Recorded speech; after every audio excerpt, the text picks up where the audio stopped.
عاشقان غوث اعظم، گدایان اولیاء امت، وفاداران مسلک اعلی حضرت، ارادت مندان حضور مفتی اعظم و جملہ حاضرین عرس تحسین ملت، السلام علیکم ورحمۃ اللہ وبرکاتہ۔ حضور صدر العلماء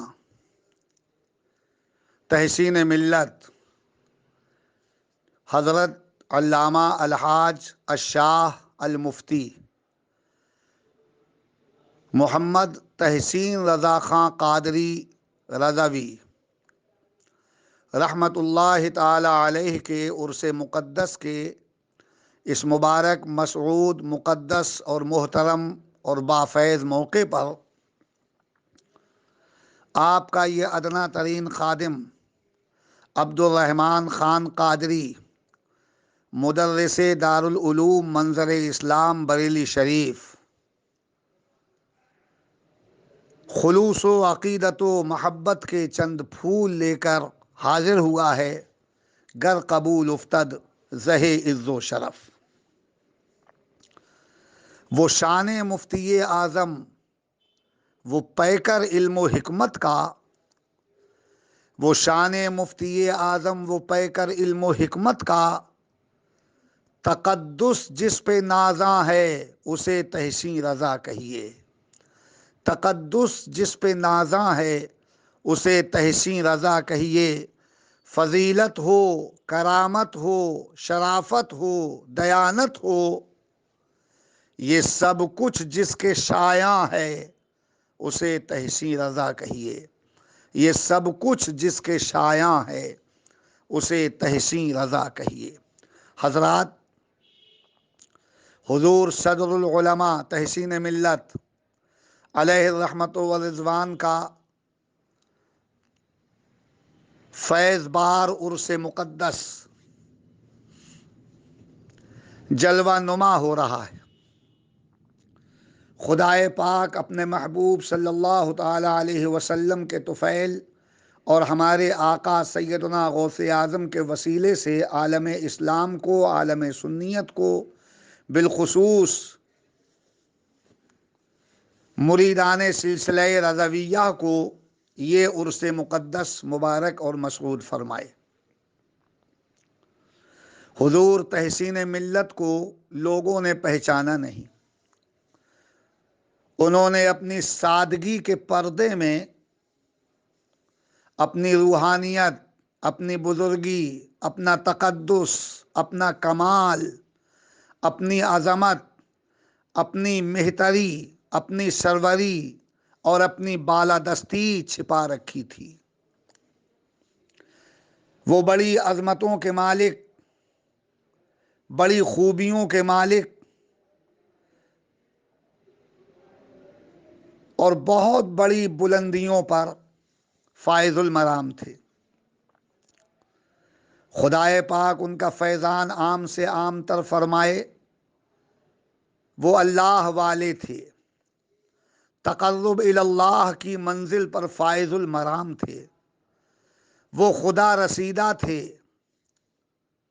بارگاہ الہی میں مقبول تھے، رسول کونین کی جناب کے محبوب تھے۔ ان کی زبان سے جو الفاظ نکل جاتے قبولیت کا شرف پا جاتے۔ وہ علم و حکمت کا پیکر تھے، فضیلت و بزرگی کا مجسمہ تھے، تقدس اور پاکیزگی کی زبردست اعلیٰ مثال تھے۔ حق پسند تھے، حق گو تھے، حق شناس تھے، حق بی تھے۔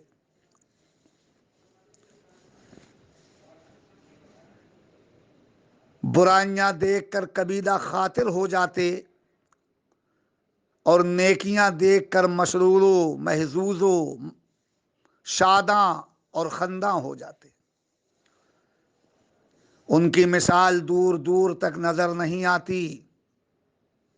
وہ مظہر مفتی اعظم تھے، پیکر علم و حکمت تھے، زہد و ورع ان کی ذات پر نازاں تھا، شرافت و دیانت ان کی پیشانی سے ٹپکتی نظر آتی تھی، تقدس اور وفا شعاری ان کے رخسار سے نمایاں، یکتائی اور زیبائی ان کے لبوں سے ہویدا۔ ان کی شان یکتا، ان کی شخصیت بے مثال، ان کا علم نرالا، ان کی رفتار و گفتار قابل ستائش، ان کا انداز بیان انتہائی شستہ، ان کی شفقت بے مثل، چھوٹوں پر دست شفقت پھیرتے اور شفقت و محبت و خلوص کی شبنم بن جاتے۔ بڑوں کی تعظیم سے گریزاں نہیں، بلکہ بڑوں کی تعظیم، بڑوں کا ذکر، بڑوں کے ادب و احترام کو اپنی حیات کا زیور تصور کرتے۔ وہ مظہر مفتی اعظم تھے، عاشق غوث اعظم تھے، نائب احمد مختار تھے، اللہ کی رحمتوں سے ہمکنار تھے، اہل سنت و جماعت کے حامی و غمخوار و مددگار تھے۔ ان کے چہرے کو دیکھ کر مفتی اعظم کی یاد تازہ ہو جاتی، اور مفتی اعظم کے جلووں کی زیارت کرنے کے بعد اللہ کی یاد تازہ ہو جاتی، خدائے پاک یاد آ جاتا۔ یہ صفت تھی مرشد برحق حضور مفتی اعظم کی۔ حضور تحسین ملت کا دیکھنے والا سرکار مفتی اعظم کے جلووں سے سرشار ہو جاتا تھا۔ کیا شرافت و تقدس اور کیا علمی عظمت ان کے چہرے سے آشکارا اور ظاہر طور پر نظر آتی تھی۔ شرافت و دیانت، اس کا کوئی جواب ہی نہیں۔ نہایت خاموشی کے ساتھ سر جھکا کر پاک دامنی، پاک بازی اور راست بازی کا مظاہرہ کرتے ہوئے راستے سے ہلکے ہلکے شرافت کے ساتھ، سنجیدگی اور متانت کے ساتھ گزر جاتے، گویا زمین کو بھی پتہ نہیں چلتا کہ کوئی گزرنے والا میرے کاندھے سے گزر رہا ہے۔ بڑی شرافت کے ساتھ گزر جاتے، کوئی سلام کرتا، محبت و خلوص سے بھرا ہوا جواب پا جاتا۔ رکشے پہ بیٹھ کر روزانہ تشریف لے جاتے تھے جامعہ نوریہ جاتے ہوئے میں نے دیکھا۔ بریلی شریف کے تمام مدارس کے شیخ الحدیث رہ چکے ہیں حضور تحسین ملت، صدارت کے منصب عظیم پر فائز رہے حضور تحسین ملت۔ کبھی انہوں نے اپنے منصب پر اور اپنی وجاہت و جلالت پر اور اپنی علمی شان اور خاندانی وقار پر انہوں نے کبھی گھمنڈ نہیں کیا۔ وہ یہ جانتے ہی نہیں کہ گھمنڈ اور تکبر کیا ہے۔ سادگی جس کے قدموں کا بوسہ لے اسے تحسین ملت کہتے ہیں۔ شرافت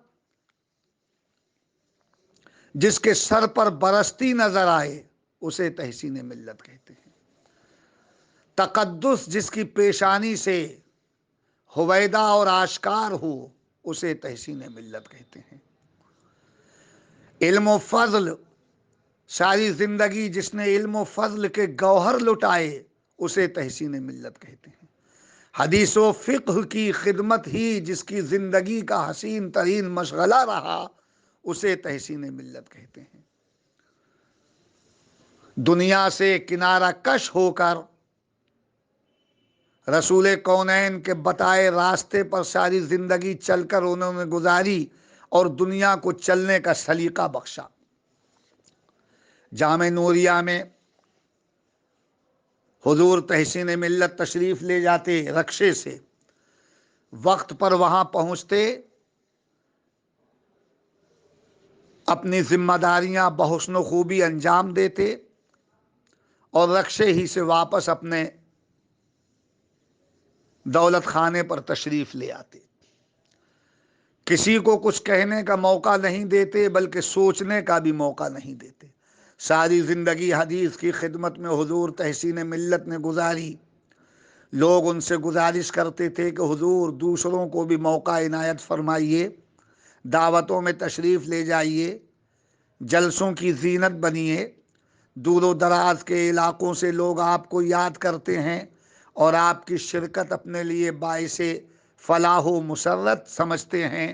آپ موقع دیجئے، تشریف لے جائیے، لوگوں کو داخل سلسلہ کیجئے، سلسلہ طریقت کا فروغ بھی ہوگا، اور جو آپ کے دامن سے وابستہ ہو جائیں گے ان کی سنیت بھی مستحکم ہوگی۔ حضور اس طرف بھی توجہ دیں، باہر جانے کا، دوروں کا سلسلہ جاری و ساری فرمائیں، لیکن حضرت اپنے کام میں لگے ہیں۔ حدیث پاک کی خدمت کرنا یہ آپ کی زندگی کا حسین ترین مشغلہ ہے۔ شخصیت ہی وہ ایسی ہیں کہ علم بھی ان پر ناز کرتا ہے، ذات ہی ان کی ایسی ہے کہ تقوی اور زہد و ورع ان کے چہرے کی بلائیں لیتا ہے۔ ہستی ہی وہ ایسی ممتاز و مخصوص و منفرد ہے کہ فوز و فلاح، کامیابی و کامرانی جس کے قدموں پر نثار ہوتی نظر آتی ہے۔ یہ خادم عبدالرحمن خان قادری بھی 1986 اور 87 میں جامعہ نوریہ باقر گنج بریلی شریف میں تدریسی خدمات انجام دیتا تھا۔ روزانہ حضور تحسین ملت سے ملاقات کا شرف اور ان کے دیدار کی سعادت حاصل ہوتی۔ ایک بار اس خادم نے بھی حضرت تحسین ملت سے عرض کیا، حضور ساری زندگی حدیث شریف کی خدمت کرتے ہوئے، مدارس دینیہ کی خدمت کرتے ہوئے، طلبہ علوم دینیہ کی خدمت کرتے ہوئے آپ کی گزری۔ لوگ چاہتے ہیں کہ آپ دورے بھی کیا کریں، بہتر ہوگا کہ اس طرف بھی توجہ فرمائیں۔ غور کیجئے، حضور تحسین ملت نے میری اس بات کو سنا۔ آپ کا چہرہ تو حشاش بشاش تھا ہی، پیشانی تو آپ کی ضیاء پاشیاں لٹاتی ہی تھی، رخسار تو آپ کے تقدس سے لبریز تھے ہی، لبہائے مبارک آپ کے ہر وقت متبسم، ہونٹ آپ کے جب دیکھیے تبسم کنا، کبھی ناگواری ان کے چہرے کے قریب نہیں، کبھی تند خوئی اور بد اخلاقی کا مظاہرہ کیا کرنا انہوں نے سوچا بھی نہیں کہ یہ بھی کوئی چیز ہوتی ہے۔ ہمیشہ مسکراتے تھے، لبوں پر ان کے تبسم، ہر وقت متبسم رہتے حضور تحسین ملت۔ ہاں، جب کوئی بات کسی کی انہیں پسند آ جاتی تو لبوں کے تبسم میں اور اضافہ ہو جاتا، گویا تازہ گلاب کی نازک سی پنکھڑیاں سب طرف بکھر جاتی اور آپ کے چہرے کی مسکراہٹ لوگوں کے ایوان دل کو فتح کرنے کے لیے کافی ثابت ہوتی۔ جب آپ مسکراتے، ارباب عقیدت متاع دل ان کے قدموں پر نچھاور کر دیتے۔ میں نے کہا کہ حضور دورے فرمائیے، سن لیا، لبوں کے تبسم میں اضافہ ہوا، اور کیا ارشاد فرمایا، غور کیجئے۔ حضور تحسین ملت ایک عظیم عالم، مفتی، محدث اور فقیہ ہونے کے ساتھ ساتھ بالغ نظر، دانشور اور کامیاب ترین مفکر اور دانش مند بھی تھے. فکر کا جواب نہیں ان کی. کیا جملہ ارشاد فرمایا؟ فرماتے ہیں کہ مجھے تو حضور مفتی اعظم نے اسی کام پر لگایا ہے، یعنی تدریسی کام پر. اور اس کے بعد حضور تحسین ملت کا جملہ سنیے، ارشاد فرماتے ہیں کہ جس کا جو کام ہے اسے وہی کرنا چاہیے. اس جملے میں کس قدر معانی اور کتنے مفاہیم کے دریا موجیں مار رہے ہیں، غور کیجیے. فرماتے ہیں جس کا جو کام ہے اسے وہی کرنا چاہیے. اور آگے مسکراتے ہوئے ارشاد فرمایا، مزاح بھی بہت شاندار فرماتے تھے حضور تحسین ملت. ان کا مزاح بھی قابل قدر ہوتا تھا، قابل عمل ہوتا تھا. فرماتے ہیں کہ مسجد کے امام صاحب کو ہوائی جہاز کا پائلٹ مت بنائیے ورنہ سب ہلاک ہو جائیں گے. اور آگے فرمایا کہ ہوائی جہاز کے پائلٹ کو مسلح امامت پر مت لائیے ورنہ ساری نمازیں برباد ہو جائیں گی. مسکراتے ہوئے یہ الفاظ ارشاد فرمائے. اور آخر میں پھر فرمایا جس کا جو کام ہے اسے وہی کرنا چاہیے. جملہ تو چھوٹا سا ہے مگر اس کی معنویت اور اس کی اہمیت پر غور کیجئے. آج جو سارا شیرازہ بکھرا ہوا ہے، حالات منتشر درہم برہم اور تکلیف دہ نظر آتے ہیں حالات. ہندوستان اور دنیا کا نظام کس قدر خستہ اور گھٹیا اور پراگندہ ہے. کیوں ہے ایسا؟ صرف اس لیے کہ لوگوں نے اپنی ذمہ داریاں ادا کرنا چھوڑ دیا. جو جس کا کام ہے وہ اگر وہی کام کرے تو حالات بالکل درست ہو جائیں. تحسین ملت نے سچ فرمایا کہ جس کا جو کام ہے اسے وہی کرنا چاہیے. آج ہمارے علماء کا جو کام ہے وہ اگر اس کام کو بحسن و خوبی انجام دیں تو حالات کچھ اور ہو جائیں. تمام علماء متفق بھی ہوں اور جو ان کا مشن اور ان کا فریضہ ہے اسے انجام دیں. انجام دینے والوں کی تعداد بھی بہت ہے مگر غفلت کرنے والوں کی تعداد ان سے بھی زیادہ ہے. مدارس کی جو ذمہ داری ہے اسے مدارس انجام دیں. خانقاہیں، روحانی خانقاہیں جو تربیت اور اصلاح حال و قال کا عظیم سرچشمہ ہوتی ہیں، وہ روحانی خانقاہیں اپنا فریضہ اور اپنا کام انجام دیں. سیاسی افراد ایوان سیاست میں اپنی ذمہ داریاں نبھائیں. جس کا جو کام ہے وہ وہی کام کرے تو حالات خراب نہ ہوں. آج حالات جو بگڑے ہوئے ہیں وجہ صرف یہی ہے کہ جس کا جو کام ہے وہ اسے انجام نہیں دے رہا ہے. مدارس، مساجد، مقابر، خانقاہیں، ارباب سیاست، اہل علم و حکمت، ارباب شعور و تفکر سب اپنی اپنی ذمہ داریاں انجام دیں تو یہ حالات خراب نہ ہو. نہ کہیں ظلم و ستم ہو، نہ کہیں تشدد اور استبداد کی آندھی چلے، نہ کہیں جور و جفا کے بادل منڈلاتے ہوئے نظر آئیں. یہ سب کیوں ہو رہا ہے؟ یہ سب اس لیے ہو رہا ہے کہ لوگوں نے اپنے کام کرنا چھوڑ دیا. حضور تحسین ملت کے اس جملے پر ہم جتنا غور کرتے ہیں اتنے ہی دریچے اور نئی نئی چیزیں ہمارے سامنے آتی چلی جاتی ہیں. جو جس کا کام ہے وہ انجام دے. بہرحال حضور تحسین ملت کے سلسلے میں چند باتیں میں عرض کر رہا ہوں. ان کا ثانی میں کہاں سے لاؤں؟ ان کا سراپا دیکھتا ہوں. بہت وقت میں نے حضرت کی صحبت میں گزارا، جلسوں میں بھی حضرت کے ساتھ میں رہا، سفر بھی حضرت کے ساتھ میں نے کیا. اور کتنے بار ایسا بھی ہوا کہ یہ خادم تقریر کر رہا ہے اور حضور تحسین ملت زینت منبر ہیں. کبھی کبھی لبوں پر مسکراہٹوں کی کلیاں چٹک رہی ہیں، آرام سے جلوہ نما ہیں اور لوگ آپ کے جلووں کی زیارت سے فیضیاب ہو رہے ہیں، سرشار ہو رہے ہیں، شاد کام ہو رہے ہیں۔ بہت بار ان کی موجودگی میں اس خادم نے تقریریں کی، حضرت نے بہت پسند فرمائی۔ ان کی شخصیت کو دیکھیے، رفتار و گفتار دیکھیے تو شرافت و سنجیدگی ٹپکتی نظر آئے۔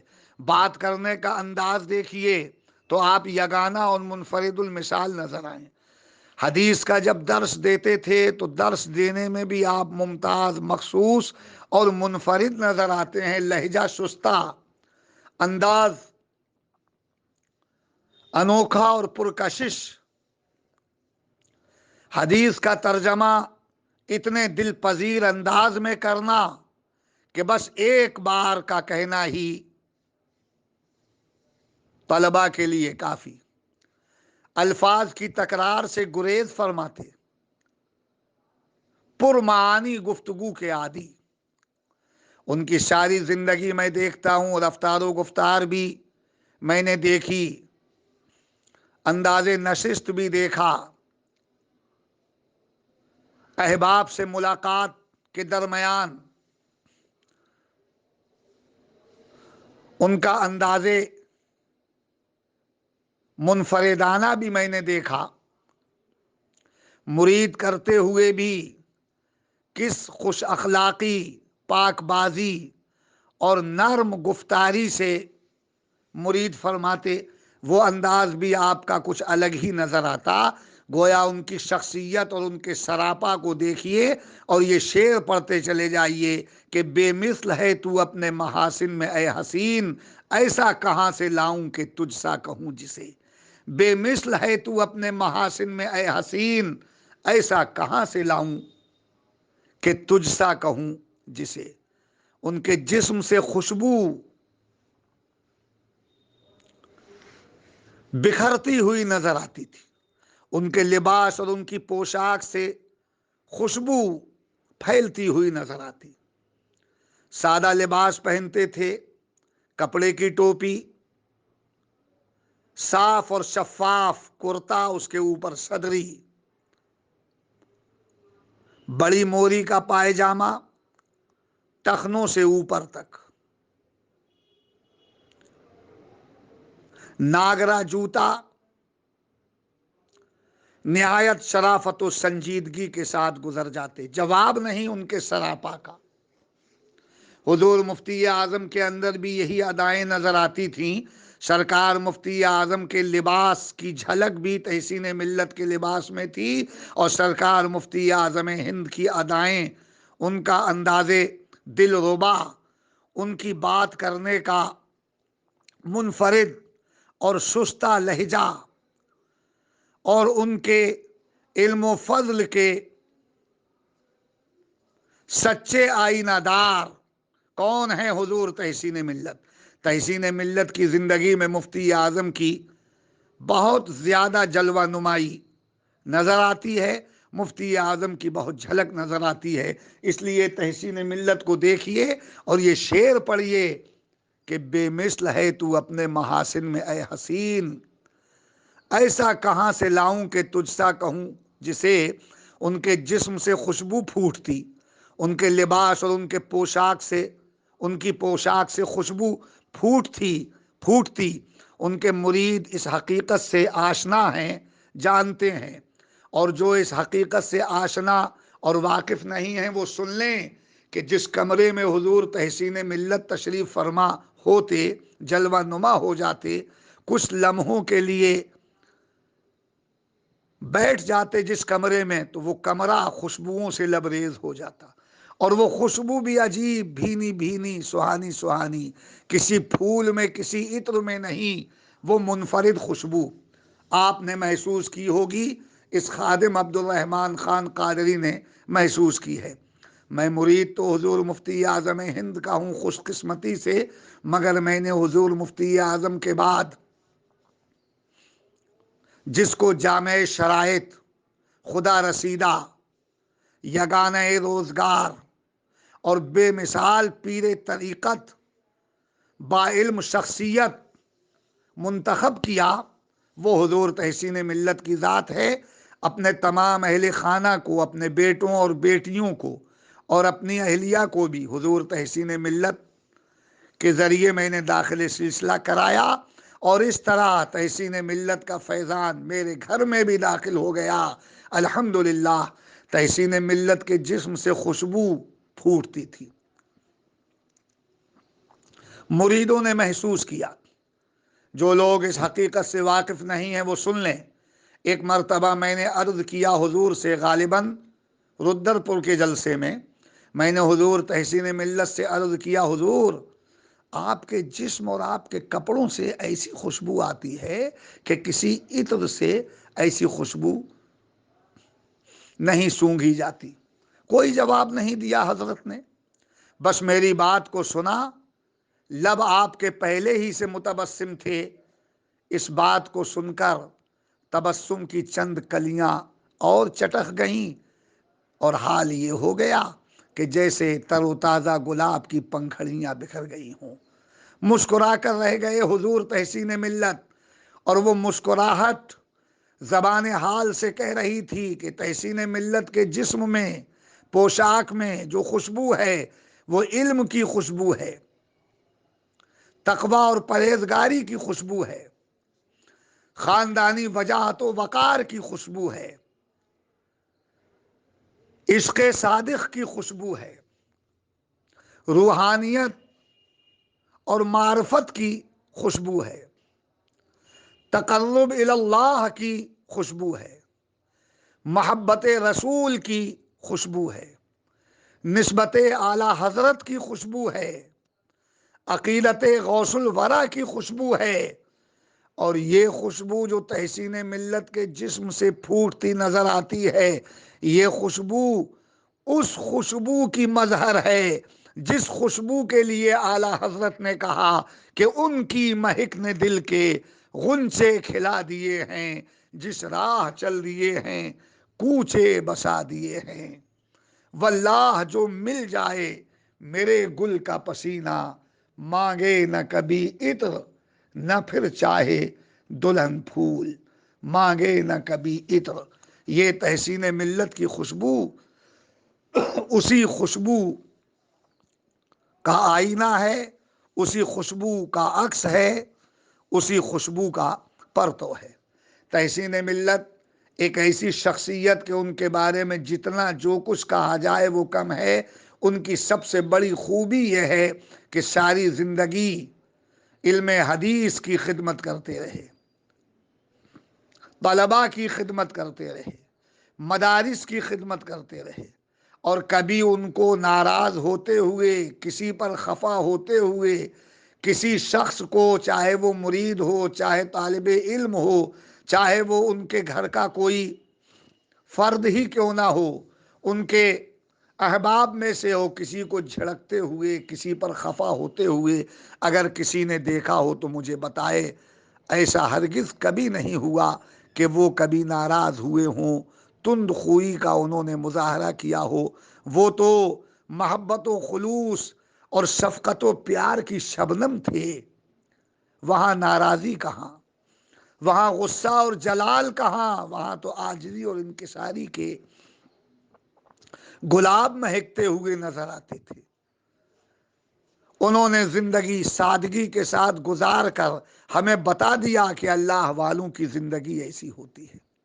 جو اللہ والے ہوتے ہیں وہ اس طور پر زندگی گزارتے ہیں، نمازیں پڑھتے رہے، نمازوں کا درس دیتے رہے، حدیث شریف پڑھتے رہے، حدیث شریف کا درس دیتے رہے، درس قرآن بھی زندگی بھر دیتے رہے، اور لوگوں کو تعلیمات قرآن کے جام لبالب پلاتے رہے، حدیث کے جام لبالب سے سرشار کرتے رہے۔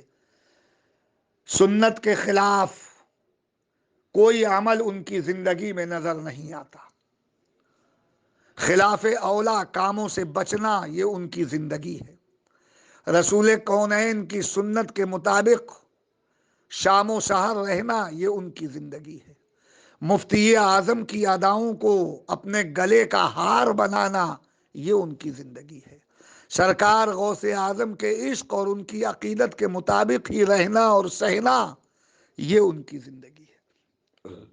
اپنے مریدوں کو مفتی اعظم کی تعلیمات سے آشنا کرانا اور غوث اعظم رضی اللہ تعالی عنہ کا سچا شیدائی و وفادار بنانا، یہ ان کی زندگی ہے۔ اپنے گھر والوں کو بھی ہمیشہ مسلک حق، مسلک اعلی حضرت پر چلنے کی تعلیم و تلقین کرتے رہنا، یہ ان کی زندگی ہے۔ ان کی زبان سے جو نکل جاتا تھا وہ پورا ہوتا تھا۔ حضور تحسین ملت نے ایک موقع پر فرمایا تھا، اللہ تعالیٰ مجھے شہادت کی موت عطا فرما دے۔ زبان سے یہ جملہ نکلا، اللہ تعالیٰ مجھے شہادت کی موت عطا فرمائے۔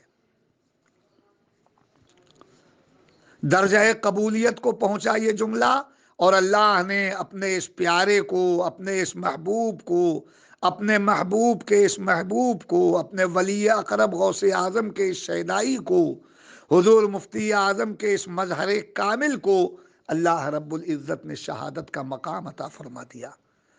سفر میں، اور سفر بھی دینی، لوگوں کو داخل سلسلہ کرنے کے لیے غوث اعظم رضی اللہ تعالی عنہ کی زنجیر میں، زنجیر محبت میں جکڑنے کے لیے، بلکہ یوں کہیے کہ زلف غوث اعظم کا اسیر بنانے کے لیے اور محبت غوث اعظم کے جام سے سرشار کرنے کے لیے سفر کر رہے ہیں۔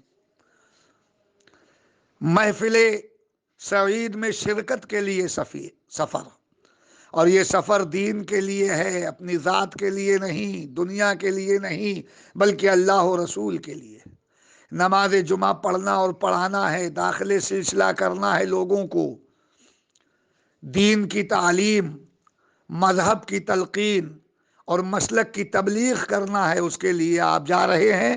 راستے میں کار حادثے کا شکار ہوئی، بدن زخمی ہوا، خون بہا، جسم ٹوٹا، اور اللہ نے درجہ شہادت تحسین ملت کو عطا فرما دیا۔ شہادت کی موت بہت عظیم موت ہے۔ ہماری ہزاروں زندگیاں اس موت پر قربان جو شہادت کے ذریعے حاصل ہو جائے، وہ بڑے خوش نصیب۔ عرض یہ کر رہا ہوں کہ زبان سے نکلا تھا کہ اللہ مجھے شہادت کی موت عطا فرمائے، اللہ رب العزت نے اسے پورا فرما دیا۔ اور بھی بہت سے موقعوں پر اس خادم عبد الرحمن خان قادری نے دیکھا کہ جس کو جو دعا دے دی وہ پوری ہوئی۔ امتحان میں کبھی کامیاب نہیں ہو رہا تھا، 3 سال ہو گئے فیل ہوتے ہوئے۔ سرکار صدر العلماء تحسین ملت نے بہت کم لفظوں میں چھوٹی سی دعا اس کو دی، کامیابی کی دعا، اور وہ امتحان میں اعلیٰ نمبروں سے پاس ہو گیا۔ بے اولاد تھا، 11-12 سال ہو گئے، کبھی پیٹ میں بچہ نہیں آیا بیوی کے۔ حضور تحسین ملت سے دعا کرا لی۔ دعا کرنا تھا کہ اللہ رب العزت نے اس ناکام و نامراد شخص کے صحن میں خوشیوں کی برسات فرما دی، اور اس کے آنگن میں بھی مسرتوں کے پھول کھل اٹھے۔ بہت بار دیکھا کہ جو نکل گیا اللہ نے اسے پورا فرمایا۔ یہی شان ہوتی ہے اللہ والوں کی کہ ان کی زبان سے جو نکل جاتا ہے وہ پورا ہوتا ہے۔ وہ اللہ والے تھے، وہ روحانی تاجدار تھے، وہ شریعت کے عامل، سنت کے متبع اور طریقت کے خوگر تھے۔ انہوں نے ساری زندگی بس اسی میں صرف کی کہ کوئی کام خلاف شرع نہ ہو، اس کا خیال رکھا، اور اپنے نبی کو منانے اور راضی کرنے میں ساری زندگی، اور ان کی زندگی کا ایک ایک عمل زبان حال سے یہی کہتا رہا کہ کام وہ لے لیجئے، تم کو جو راضی کرے، ٹھیک ہو نام رضا، تم پہ کروڑوں درود۔ ساری زندگی اپنے نبی کو، وہ اللہ کے مقبول اور مقرب بندے، وہ رسول اللہ صلی اللہ تعالی علیہ وسلم کے مقرب اور منظور نظر، وہ غوث اعظم کے سچے شیدائی و وفادار، وہ سرکار اعلیٰ حضرت کے محب صادق، وہ حضور مفتی اعظم کے مظہر کامل، ان کی ولایت و روحانیت میں کوئی شک نہیں۔ جو شک کرتا ہے تو سمجھ لیجئے کہ اس کا سینہ کینے سے لبریز ہے۔ خلوص اور محبت جس کے سینے میں موجود ہے، وہ جب محبت کی نظر سے دیکھے اور عناد اور بغض و کینہ کا چشمہ اس کی آنکھوں پر نہ ہو تو حضور تحسین ملت اللہ والے نظر آئیں گے، سرکار مفتی اعظم کی راہ پر گامزن نظر آئیں گے۔ جو بات حضور مفتی اعظم کے جلووں میں نظر آئے گی، مفتی اعظم کے فیضان سے وہی بات تحسین ملت کے جلووں میں نظر آئے گی۔ ان کی شان میں کہنے کے لیے بہت کچھ ہے، بہت کچھ میرے ذہن میں ہے۔ میں اپنے غریب خانے پر اپنے اہل خانہ کو مرید کرانے کے لیے لے گیا تو ایک کرامت میں نے دیکھی، اس کا ذکر میں کبھی آئندہ کروں گا۔ اس کے علاوہ اور بھی بہت سی چیزیں ہیں، ان کے ساتھ میں نے کئی سفر کیے ہیں، بہت سی گفتگو ان کی سنی ہے، بہت سی ادائیں ان کی دیکھی ہیں، اور بڑی احتیاطوں کے دور سے وہ گزرے ہیں، اور اس خادم نے اپنی آنکھوں سے دیکھا ہے۔ لیکن وقت بہت کم ہے، ٹائم زیادہ ہو گیا، آئندہ کسی موقع پر وہ سب میں عرض کروں گا۔ آج بس اتنا ہی میں گزارش کرتا ہوں کہ میرے یہ الفاظ ان کی جناب میں قبول ہو جائیں تو ساری محنت ہی وصول ہو جائے۔ خدا کی قسم، تحسین ملت کی پسند مفتی اعظم کی پسند ہے، اور جو مفتی اعظم کی پسند ہے، خدا کی قسم مفتی اعظم تو نائب غوث اعظم ہیں، وہ غوث اعظم کی پسند ہے۔ اور یہ جملہ بھی عبد الرحمن کا سن لیجئے، خدا کی قسم جو غوث اعظم کو پسند ہوتا ہے وہی مدینے والے آقا کو پسند ہوتا ہے، اور جو مدینے والے کو پسند ہوتا ہے جہنم کا دروازہ اس پر بند ہوتا ہے۔ تحسین ملت کی بارگاہ میں یہ چند الفاظ میرے قبول ہو جائیں تو میری بات ہی بن جائے۔ خدائے پاک تمام سنی مسلمانوں کو عرص تحسین ملت مبارک فرمائے۔ ان کے مشن کو آگے بڑھا رہے ہیں، ان کے شہزادگان پیکر خلوص و مروت حضرت حسان میاں دامت برکاتہم العالیہ، اور صوفی باصفا حضرت صوفی رضوان میاں مد ظلہ العالی، یہ حضرات حضور تحسین ملت کی راہ پر گامزن ہیں، اور تحسین ملت کے کام کو، ان کے مشن کو آگے بڑھانے میں کوشاں ہیں۔ خدا پاک ان کے فیضان کو عام سے عام تر فرمائے، آسیب روزگار سے ان کو بچائے، آفات ارضی و سماوی سے مجھے بھی، انہیں بھی، اور تمام غوث اعظم کے ماننے والوں کو محفوظ و مأمون رکھے، اور دین پر استقامت عطا فرمائے، ایمان پر خاتمہ فرمائے۔ انہی لفظوں کے ساتھ رخصت ہوتا ہوں، اور وہ مصرے حضور تحسین ملت کی بارگاہ میں پھر عرض کرتا ہوں کہ وہ شان مفتی اعظم، وہ پیکر علم و حکمت کا، تقدس جس پہ نازاں ہے اسے تحسین رضا کہیے۔ فضیلت ہو، کرامت ہو، شرافت ہو، دیانت ہو، یہ سب کچھ جس کے شایع ہے اسے تحسین رضا کہیے۔ السلام علیکم ورحمۃ اللہ وبرکاتہ۔